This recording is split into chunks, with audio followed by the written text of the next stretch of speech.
नमस्कार बच्चों, मैं आपकी हिंदी विषय की अध्यापिका। आज मैं आपको पाठ 11 जब सनेमा ने बोलना सीखा पढ़ाने के लिए जा रही हूँ। तो बच्चों, इस पाठ में क्या है? जैसा कि इस पाठ से पता चल रहा है, जब सनेमा ने बोलना सीखा, तो इस पाठ से ही हमें पता चल रहा है कि इस पाठ में क्या बताया गया होगा। तो हम देखते हैं कि इस पाठ में क्या बताया गया है। जब सनेमा ने बोलना सीखा, पाठ के जो लेखक हैं प्रदीप तिवारी जी ने इस पाठ में सिनेमा जगत में आए हुए बदलावों का वर्णन किया है। मतलब जो सिनेमा जगत में बदलाव आए हैं उनका वर्णन इस पाठ में किया गया है। शुरू में जो था बच्चे, मूक फिल्में होती थी। मूक मतलब बिना बोलती हुई फिल्में हुआ करती थी, यानी आवाज रहित फिल्में बनती थी। उनमें किसी तरह की आवाज का प्रयोग नहीं होता था, मतलब उसमें कोई भी आवाज नहीं होती थी। बिना आवाज के ही पिक्चर जो थी चलती, सिनेमा जो था चलता रहता था। कुछ समय बाद सिनेमा जगत में एक बहुत बड़ा परिवर्तन आया और वो जो थी बोलने वाली फिल्मों की शुरुआत हुई।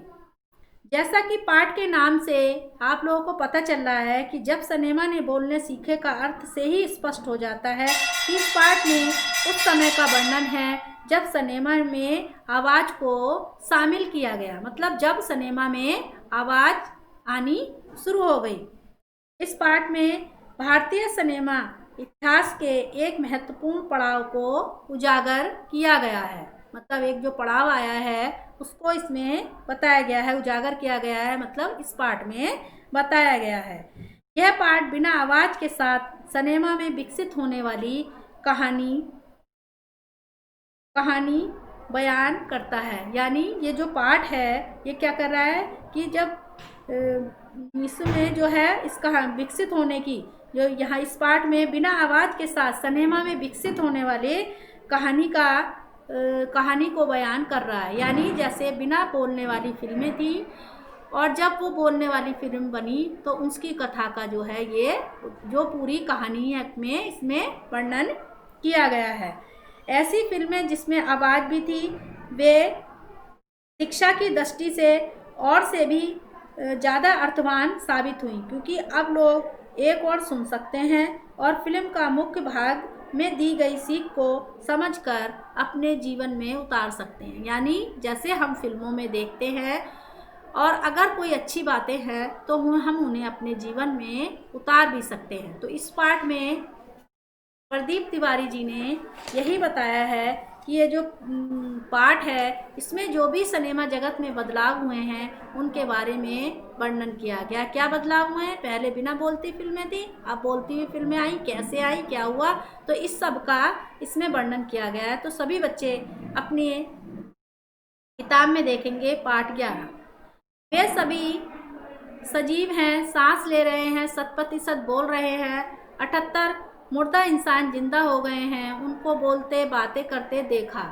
देश की पहली सबाक फिल्म आलम आरा के पोस्टरों पर विज्ञापन की ये पंक्तियां लिखी हुई थी।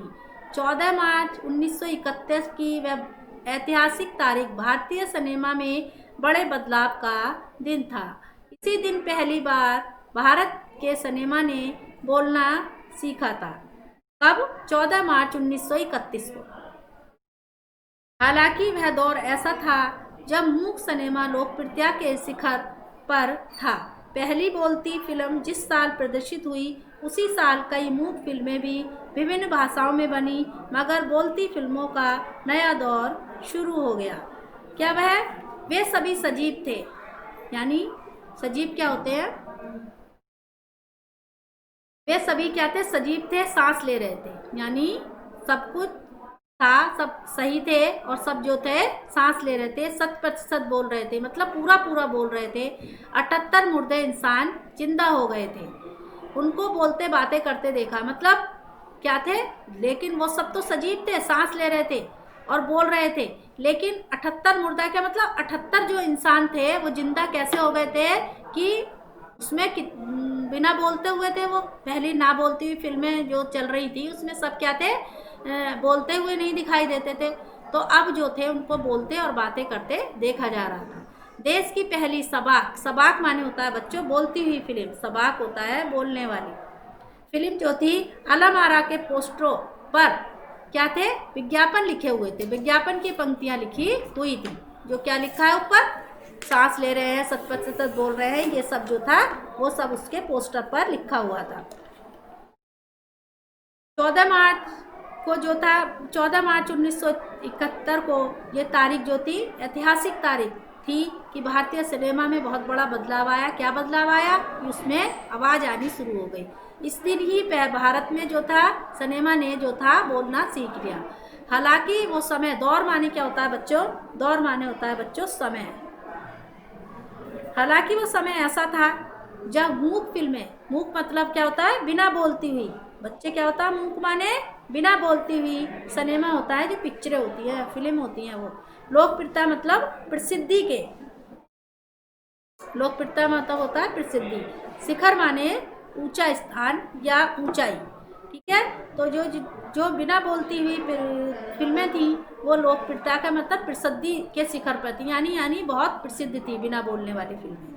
तो पहली बोलती फिल्म जिस साल प्रदर्शित हुई, जब प्रदर्शित माने जब दिखी,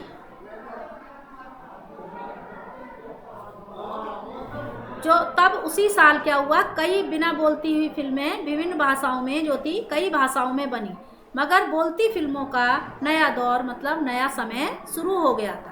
तो अब देखो आगे वाला पैराग्राफ, पहली बोलती फिल्म आलम आरा बनाने वाले फिल्मकार थे अर्देशीर एम ईरानी।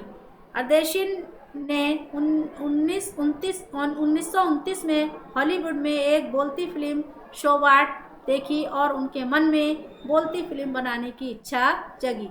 पारसी रंगमंच में एक लोकप्रिय नाटक के आधार पर बनाकर उन्होंने अपनी फिल्म की पटकथा बनाई।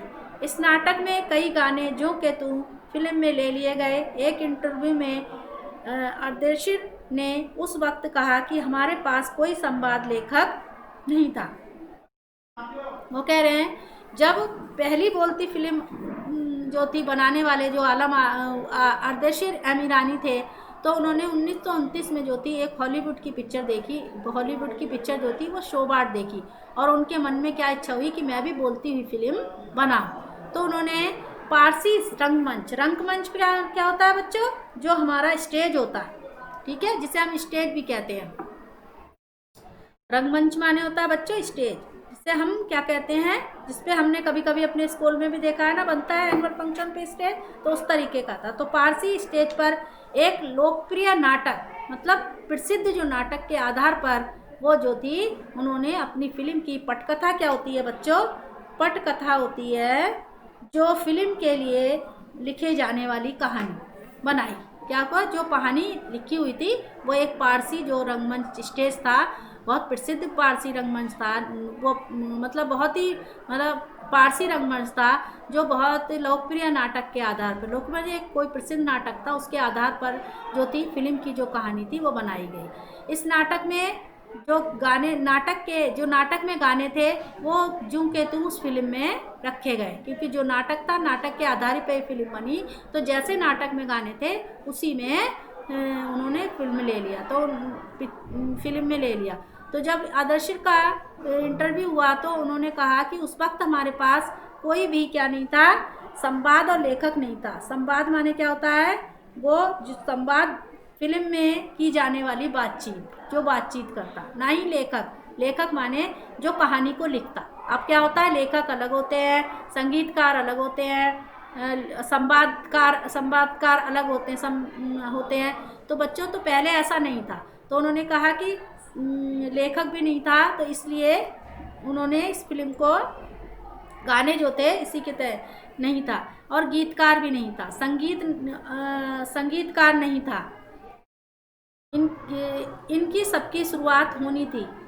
अर्देशीर ने फिल्म के गानों के लिए सभी की धुनें चुनी। फिल्म के संगीत के में महज 3 वाद्य तबला, हारमोनियम और वायलिन का इस्तेमाल किया गया। आलम आरा में संगीतकार या गीतकार में स्वतंत्र रूप से किसी का नाम नहीं डाला गया।